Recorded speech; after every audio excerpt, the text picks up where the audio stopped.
Another one that you would have seen in the neural net models, they would be using stochastic gradient descent model or batch model or mini batch model, right.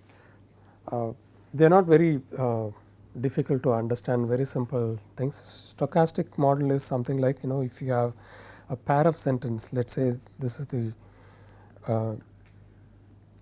encoder and this is your decoder. You input and then you output certain sentences, certain words, right. In the stochastic gradient model, you present one sentence x1, y1. Once it is presented, you start the learning process. Okay, so you capture j theta, j1 theta, j2 theta, and so on, and then combine these to minimize your error function. The error is minimized during the BPTT, and then once it reaches certain stage, you stop the training and then input x2, y2, and then you again capture the error values for x2, y2, do the BPTT and keep doing it until it reaches an equilibrium state, and then produce and then provide x3, y3 pair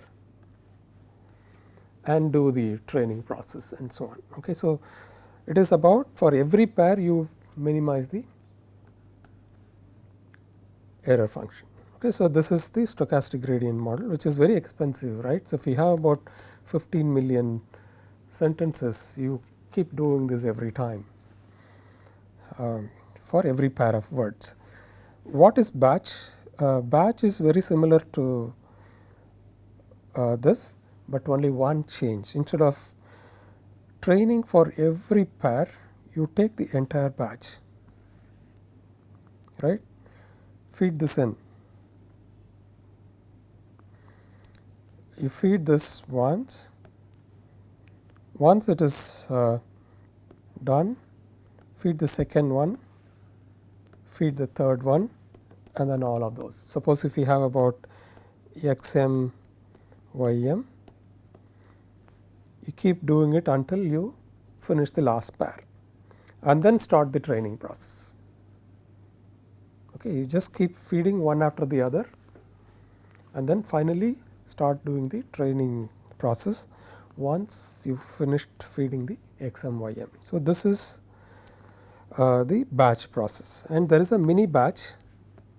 So in mini batch, what we do is, so let me rewrite this differently. x1, y1,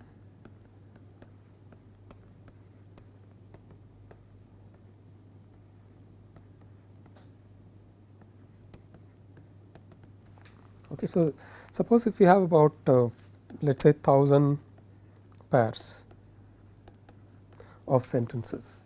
So in batch, what you do is you feed all the 1000 pairs one after the other, and then after 1000 pairs are fed, start the training process to minimize the error condition, right. So in this case, what happens is, instead of feeding all 1000 at a time, you just feed, let us say 10 if your beam size is 100.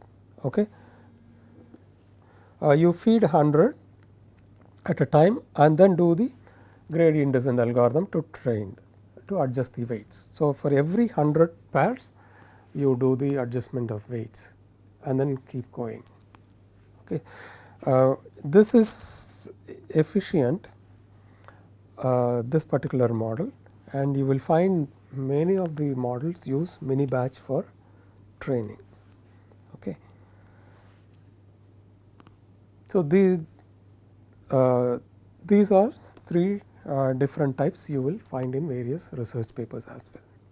So with this, I conclude all important aspects of machine learning, especially in the translation side of the machine learning.